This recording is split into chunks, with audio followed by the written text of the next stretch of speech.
Just tell me one thing, Glenn. Are you getting spoilers from someone else? No. Tell me the truth. Tell me the truth, Glenn.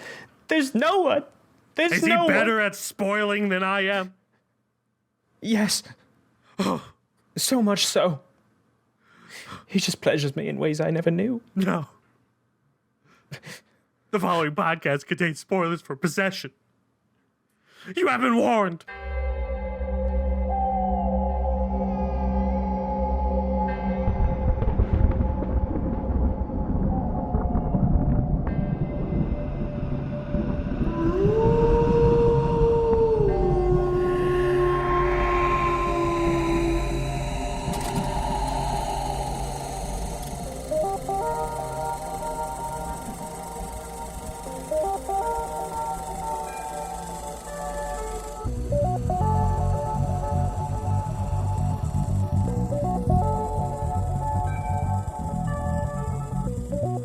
What's up, everybody, and welcome back to another episode of KFR News Radio. This is your host, Glenjamin Button, along with your host, Miguel Magusto.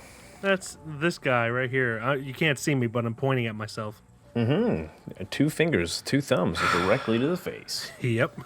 That sounds very violent, actually, the way I think about that in my head. Does. Jesus. How you doing? Dear Lord, I'm okay. How are you? I just went on a trip. Good. I just smoked some chicken, some shredded chicken that we're going to add to enchiladas tomorrow. And that chicken was banging. I lathered it in some Cholula sauce before putting a nice caliente rub on it. That's the name of the rub. Caliente. A nice mixture of flavors with that, and I can't wait to put that in an enchilada and then eat it with my face.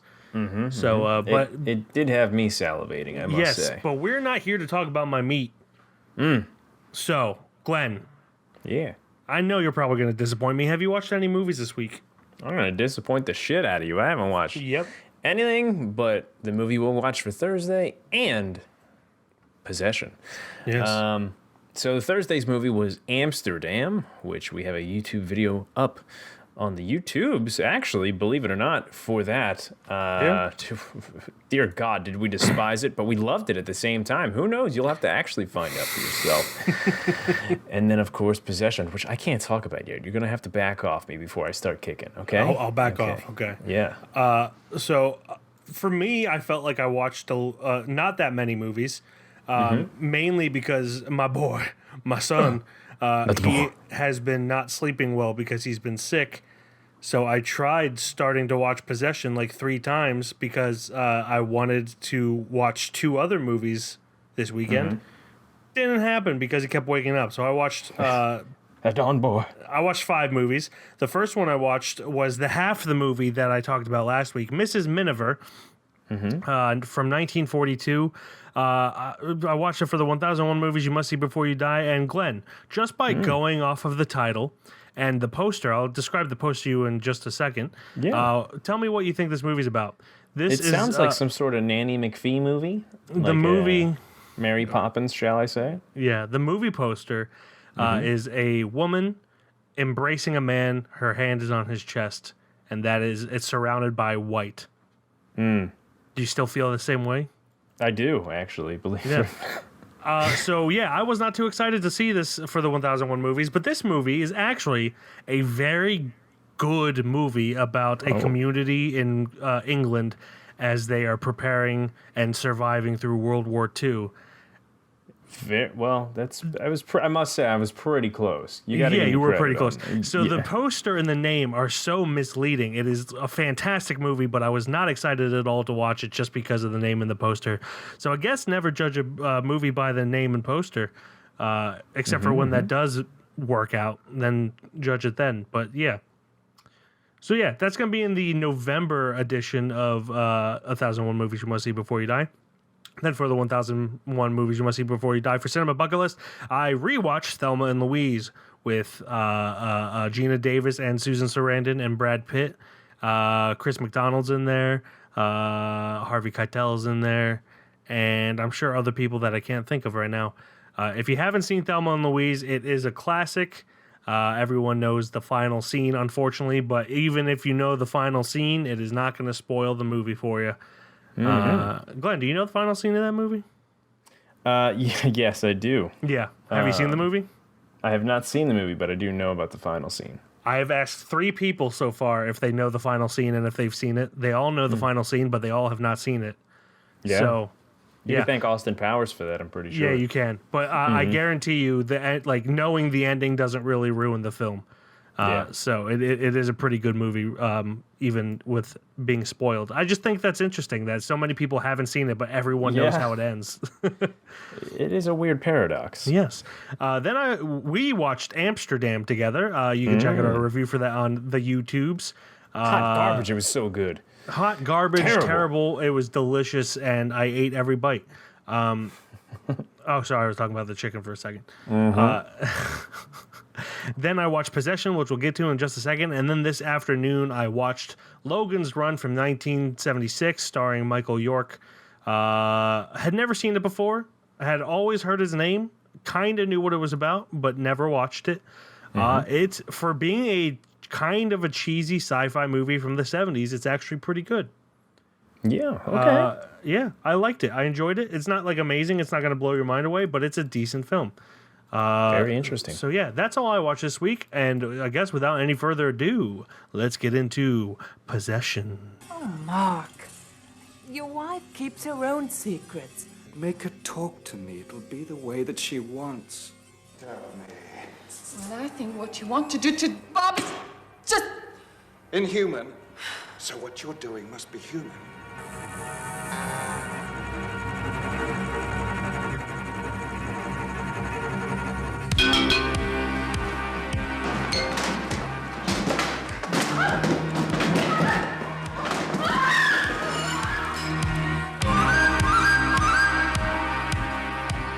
A woman starts exhibiting increasingly disturbing behavior after asking her husband for a divorce. Suspicions of infidelity, I almost said identity, soon give way to something much more sinister.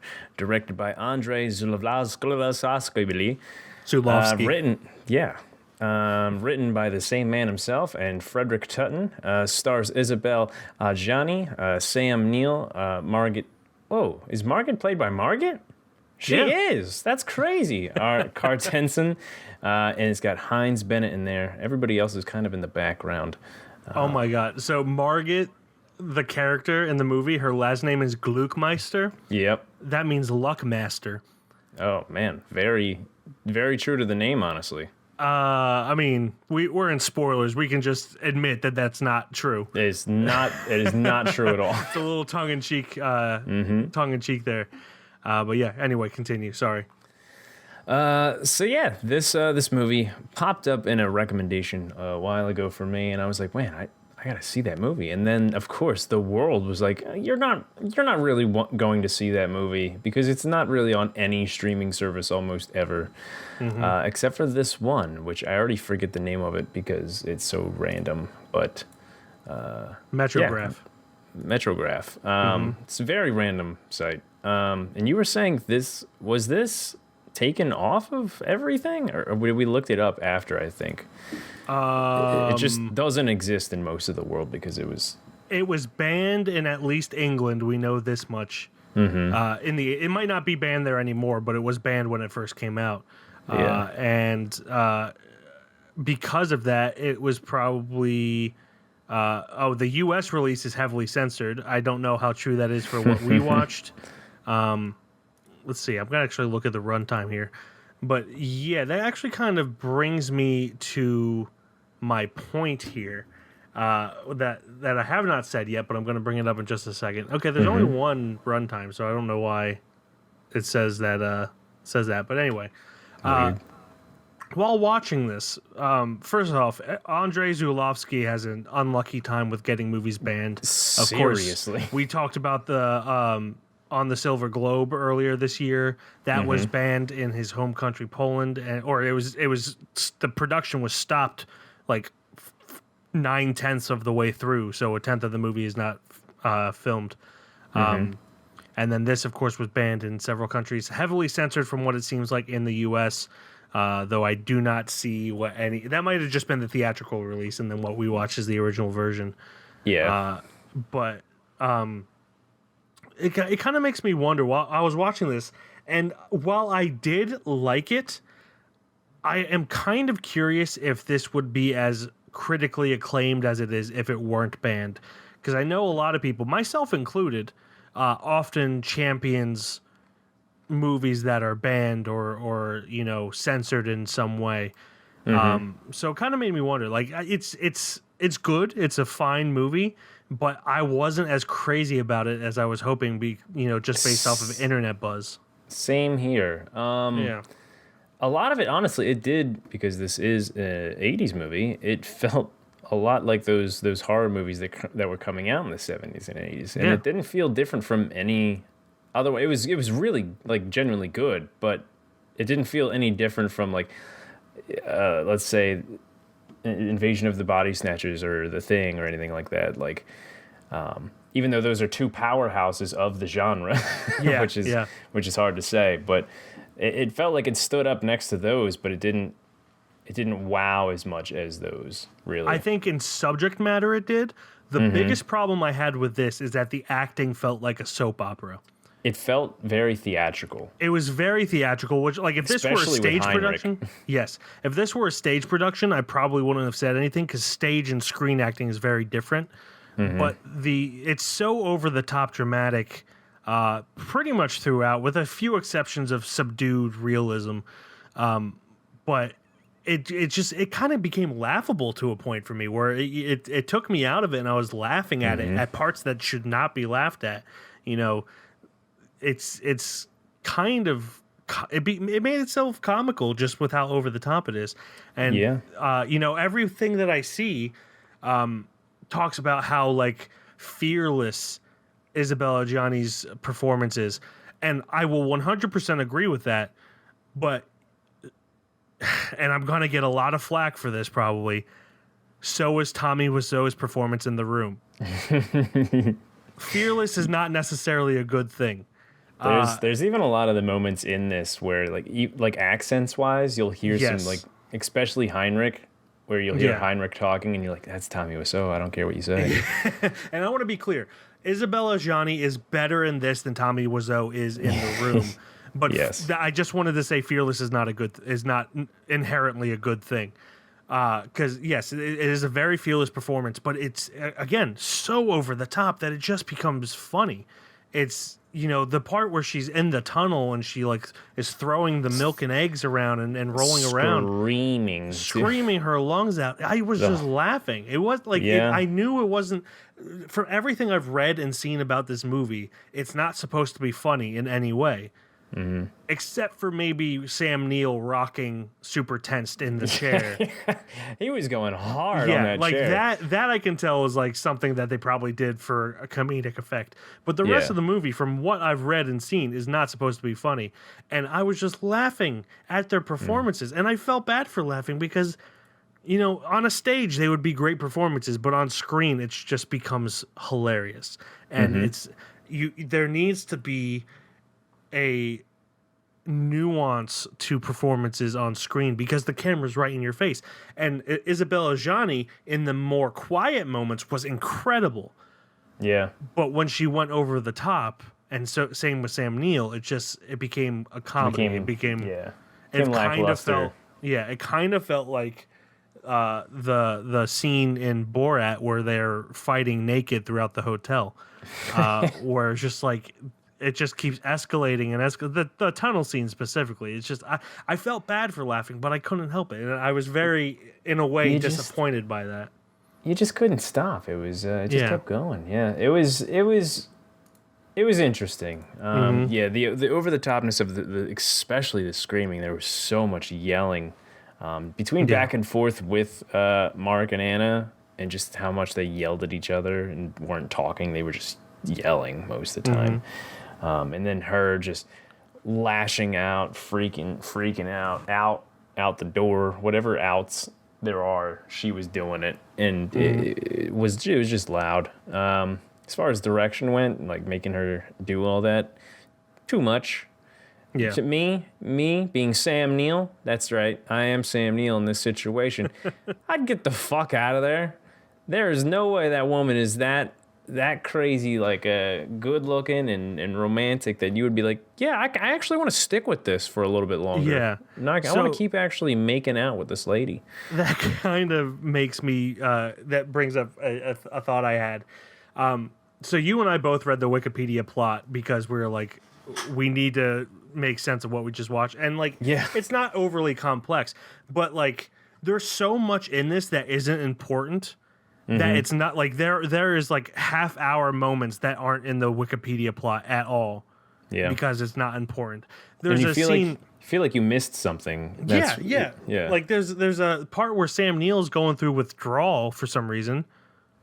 From what? Yeah. That mad pussy? Yeah, 100%. Like He was it's- just in a drunken stupor for a while. It was Yeah, it was just it's woke up. It's sloppy in my opinion in how it's told. The cinematography is beautiful and I love the setting of West Berlin. I love the camera work in it and I love the makeup and everything. But it's so all over the place that it doesn't make sense a lot of the time. Like, why is Sam Neill going through withdrawal?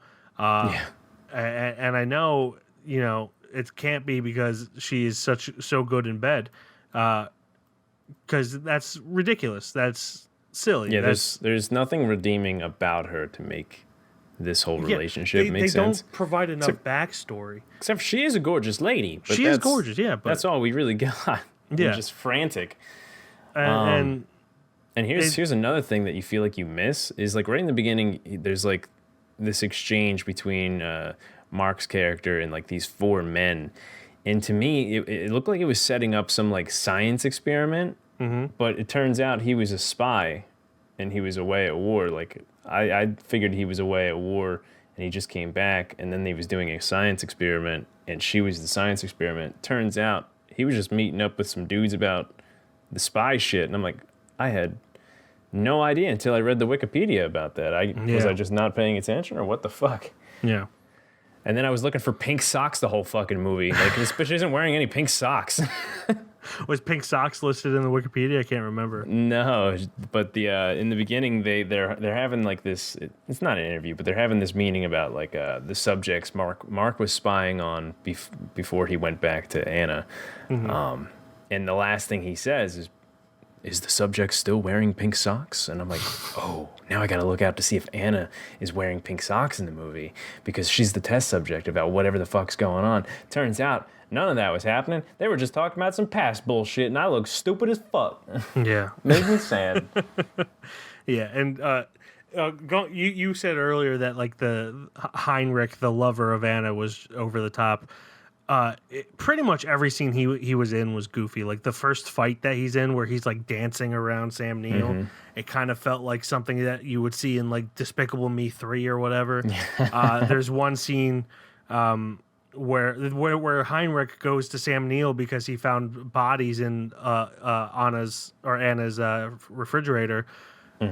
If you go back and watch the scene, and Glenn, I kind of want you to do this, but you don't have to. The way they are talking sounds like Kramer talking to Seinfeld and Seinfeld reacting to Kramer. Like, Listen, Jerry, we're gonna do it. he's like, listen, Mark, We're there's gonna- bodies we're in gonna the figure it out." refrigerator. Well, I don't want to talk about the bodies. It's just, it took me out of it. There's so many goofy, Yeah. over the top things, but there is also really good things, like really interesting things. Like, I think the design of the monster was incredibly effective. You know, it's like this has a tentacle for a head, it's like a starfish essentially. Yeah. And it's creepy the way it looks, and it looks very realistic, and it's covered in just enough shadow to be creepy. But every scene that is a positive in my mind is then torn down by something that either doesn't make sense, such as for some reason the teacher has sex with Mark. No, there's no reason for Bob's teacher to have sex with Mark, but it just Also, happens. is this our second movie in a row where like the husband's got a love interest with like the teacher? Yeah. Weird. And then in The Brood, the teacher does not reciprocate it. Yeah. But in She would've, this, but she didn't. And this, does the teacher? The teacher gets fucked up at the end in this too. Mm-hmm. But so every good thing there is just immediately interrupted by something bad or something goofy. And I found myself laughing way more than I thought I would. Maybe that makes me a horrible person, but especially when you name your kid Bob. Oh, I wrote this down. Okay, I wrote it down.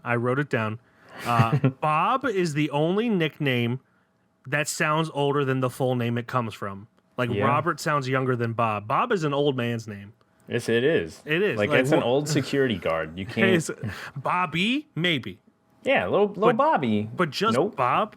Calling your kid Bob. That man has emphysema and smokes 6 cigarettes a day, 6 packs of cigarettes a day while working as a janitor at a high school. Mm-hmm. And he's beloved by the students, by the way. He's not 100%. Yeah, everyone loves Bob. But yeah, I really wanted to like this. I started watching this. I even restarted it because I had started it and then my son woke up.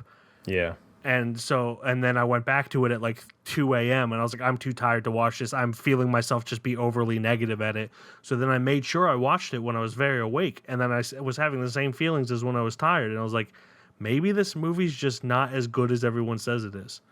Yeah, it's a weird double-edged sword. You know, it's got a lot of great parts about it. There are some fantastic parts about it, but it's very inconsistent. It's got a lot of great going for it. A lot of great going for it. It's a lot of good content within it. It's just kind of overran by goofiness and screaming. The screaming was the worst part. There's only so much screaming. Like if it's like you're being murdered screaming, like it's fine, but hysterical just screaming for. What was she screaming at Mark all the time for? Trying to get away from him?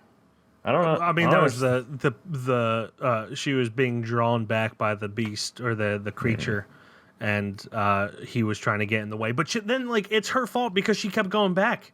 Yeah. Like, it doesn't make sense. It's everything about this movie is just something to push the plot along. How did she come across the creature? That's. Oh, it'd be great if we found out, wouldn't it? That would huge thing. Like that'd be super dope. I'm all for. Was it part of the miscarriage thing that was going on in the subway? If I know. Well, I don't know. Was that a flashback or was that? It was a flashback. Okay, yeah. that was a flashback. So yeah, I guess it was part of that miscarriage. I don't know. I guess I'll have to look up in the forums. So then she was having sex with her own fetus? Well, I don't know if it was the fetus or it was like a thing from that. I'm not sure. I doubt it was the fetus.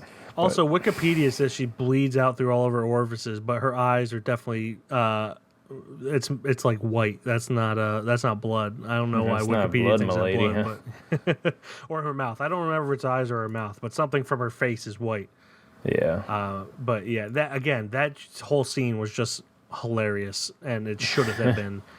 When they cut back to her, so long too. Yeah, when they cut, that's the thing. Like if it had been fast, it would have been very impactful. But I'm all for long takes, but at some point you gotta tone it back. Mm-hmm.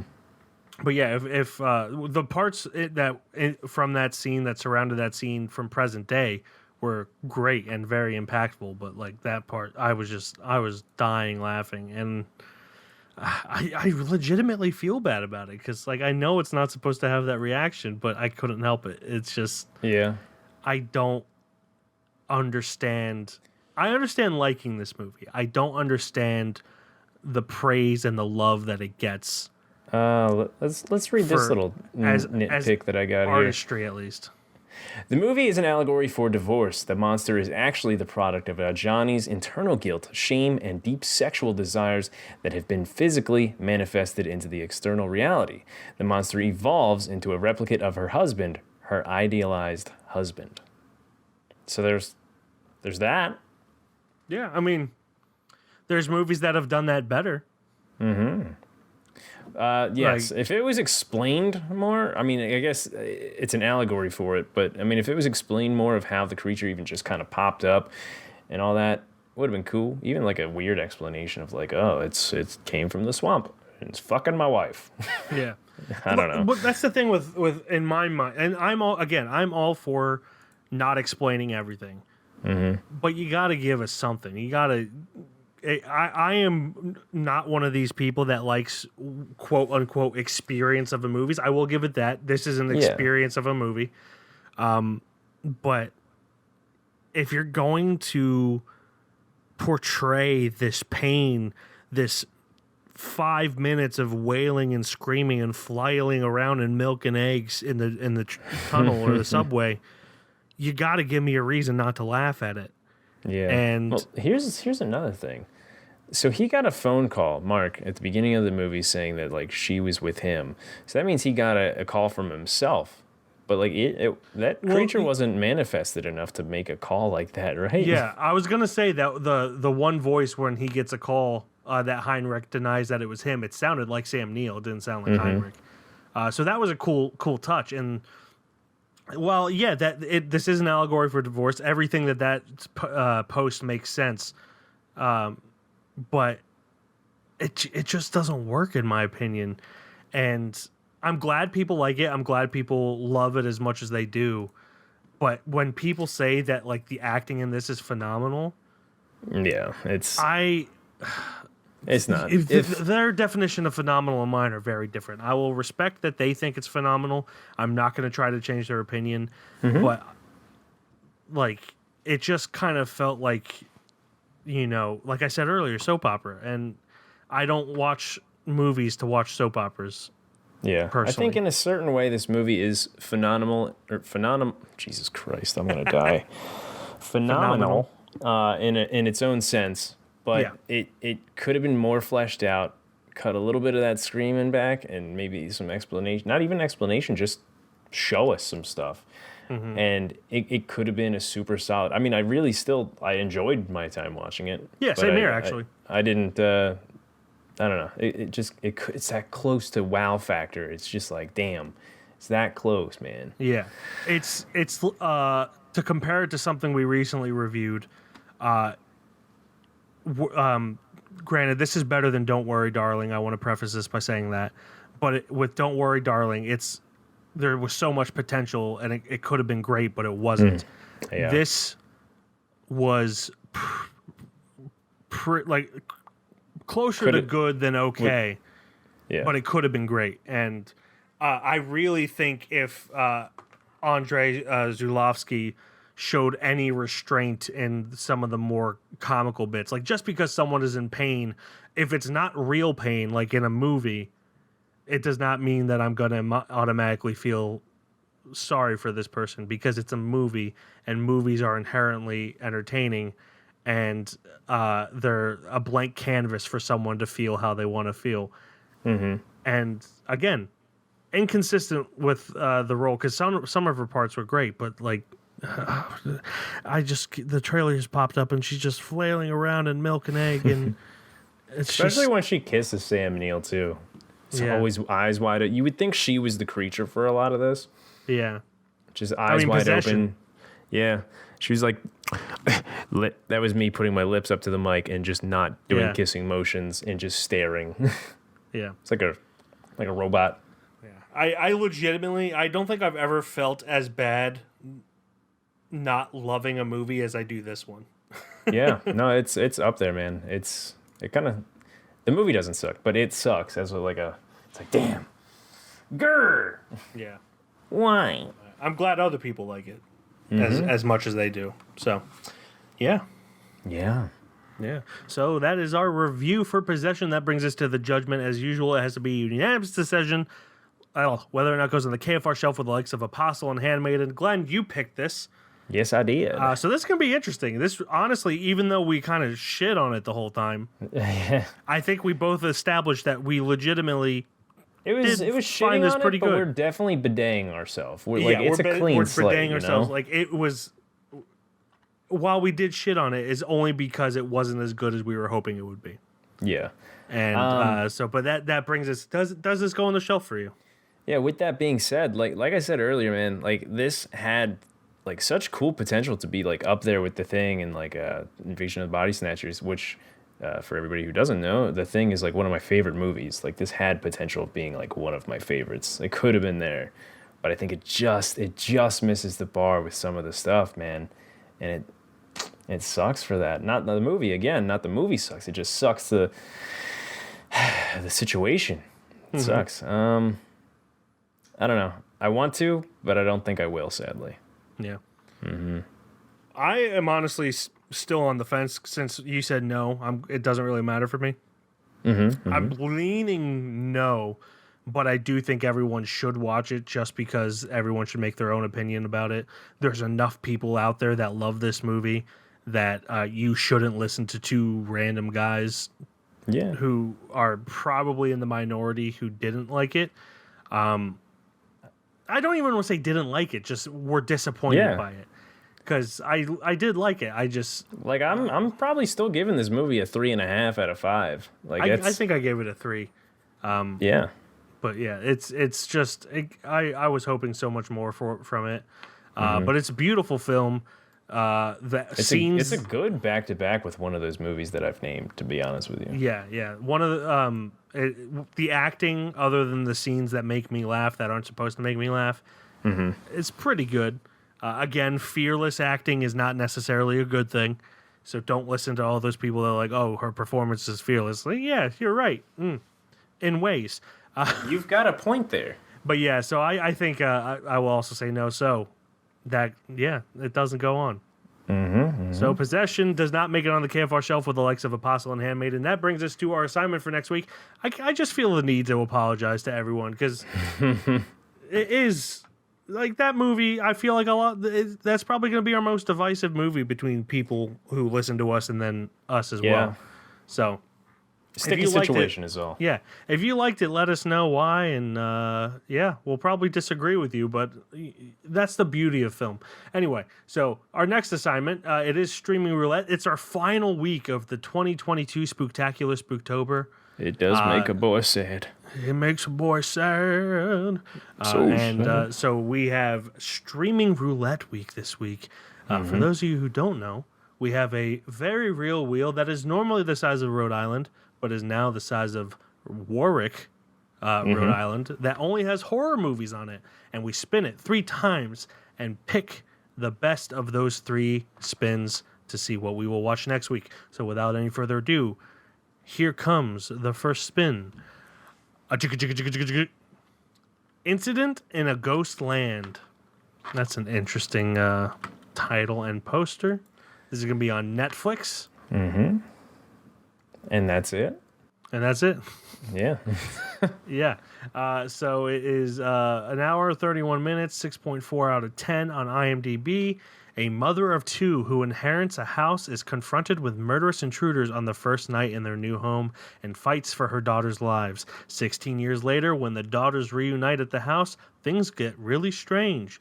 It is written and directed by Pascal Laugier, or Laugier. I'm assuming it's Laugier, but I could be wrong. It is starring Crystal Reed, Mylene Farmer, Anastasia Phillips, and Amelia Jones. That is going to be on Netflix, as I said, and that is our first choice, Incident in a Ghost Land. Here comes spin number 2. Eyes Without a Face. I have seen this, just as a disclosure. It's on HBO Max and probably Criterion as well. Let me double check that. Take your time. While you're looking that up, I'm seeing the trailer for Incident in a Ghost Land, and it was making me chuckle. I can't lie. But Yeah. That is a haunting image. Is she wearing a mask? She is. Both Criterion, it looks like, and HBO Max. 7.6 out of 10 on IMDb, hour and 30 minutes. A surgeon causes an accident which leaves his daughter disfigured and goes to extreme lengths to give her a new face. Directed by Georges Franju, based on the novel by Jean Redon, adaptation by Pierre Boulot and Thomas Narsjak. There's a few other here. Jean Redon also did the adaptation, as did Claude Saulet and Pierre Gascar. It is starring Pierre Brassard, Alida Valli, Juliette Méniel, and Alexandre Renault. And like I said, I have seen this before. That's all I'm going to say. Eyes Without a Face, HBO Max, and Criterion. That brings us to our third spin. Island of Lost Souls from 1932. Ooh, hour and 10 minutes. We have a wide range of years here. Where can we watch this? This is going to be on Criterion Channel as well. 7.4 out of 10 on IMDb, hour and 10 minutes. A mad doctor conducts ghastly genetic experiments on a remote island in the South Seas, much to the fear and disgust of the shipwrecked sailor who finds himself trapped there. I would just like to point out that I didn't stumble on any of them. I am pretty much God's gift to humanity. It is directed by Earl C. Kenton, written by Waldemar Young, Philip Wiley, and based on the novel The Island of Dr. Moreau by H.G. Wells. There's a few adaptations of that. Starring Charles Lawton, Bela Lugosi, Richard Arlen, and Layla Hyams. That is, again, Island of the Lost Souls. I, for one, want to rule out Incident in a Ghost Land, personally. I have no interest in seeing that. It looks tacky. What's crazy is I was going to say the exact same thing. So, get it off looks the like charts. your typical cheap horror movie. Yeah, I saw a scene in there where a ghost or whatever it was attacking the back of a woman, and I was just like... Oh, I just saw that. That literally popped up as you were saying it. Crazy. Oh, my God. So, yeah, not the island of... Or, no, Incident at Ghostland. So, we have Eyes Without a Face or the Island of Lost Souls. Glenn, which way are you leaning? I want to see both. I do too. The lean is more closer to Eyes Without a Face, but right now I'm trying my hardest because when you were reading that synopsis, there was a movie, I think with either Antonio Banderas or somebody. It sounds so familiar to that plot. I know what you're talking about. Hold on. That's Antonio Banderas. The poster is with him and a woman who has a similar mask to this woman, right? Mm-hmm. I think so. The Skin I Live In. A brilliant plastic surgeon haunted by past tragedies creates a type of synthetic skin that withstands any kind of damage. His guinea pig, a mysterious and volatile woman who holds the key to his obsession. I didn't stumble on that one either. God, you're so good. That's a little bit different from this one. I can tell you just from that. I feel if it wasn't with him, I feel like there's another one where this dude is doing surgeries for this woman, and I didn't see the movie, but I kind of got a glimpse of like a couple scenes where the girl I think kills him at the end or something like that. I don't know, but it was just bothering me. Regardless, sorry for that tangent. I'm leaning more towards Eyes Without a Face. Okay, but I both are intriguing me, I must say. Yes. Yes. I'm going to let you pick. God Just damn because you. I feel like because I have seen Eyes Without a Face, I'm trying to not give my feelings away. I do see a puppy dog. I do see a puppy dog in the movie. I kind of want to lean that way now. There's a puppy dog. Nothing Eyes Without bad a happens Face? to the puppy dog, right? I honestly, maybe. Maybe. Interesting. If I remember correctly, there's several puppy dogs, so Yeah. at least some of them live. I'm leaning Eyes Without a Face for sure. Okay. Well, we'll do Eyes Without a Face then. All right. And we'll just add Island of Lost Souls to our watch list, our personal watch list. Doing that right now, actually. Yes.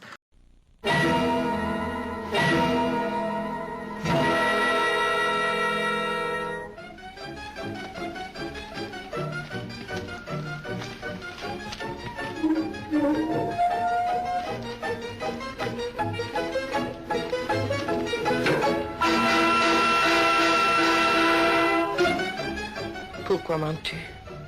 Depuis le temps que je te connais, je lis sur ton visage. Dis-moi la vérité.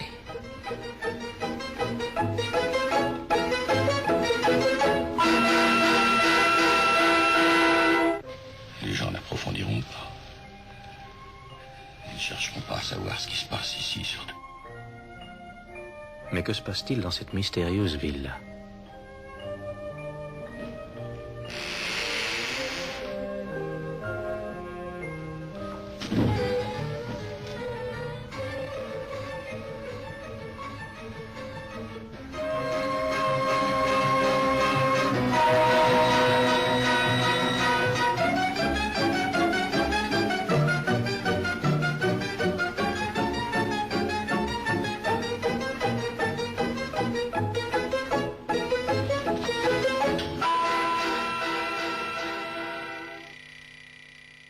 So, Eyes Without a Face is our film for next week. You can find that again on Criterion Channel or HBO Max. Thank you, everyone, for listening. As always, you can check out our website at www.keystonefilmreview.com. On Instagram, we are Keystone_film_review. Twitter, Keystone_film. Facebook, YouTube, and TikTok, Keystone Film Review. And on Letterboxd, I'm Mike, KFR. And I'm Glenn, KFR. And that will do it until next week when we get plastic surgery because we can all be a little bit prettier. That's not the message of this movie at all, by the way. It's, it has nothing to do with being obsessed with plastic surgery. So, body images, you all are beautiful. Damn right. You better stay that way, too. Yeah. If not, we'll have to get a plastic surgeon on you. Yep. No. You're beautiful the way you are. I'm kidding. Goodbye, everybody. Bye-bye.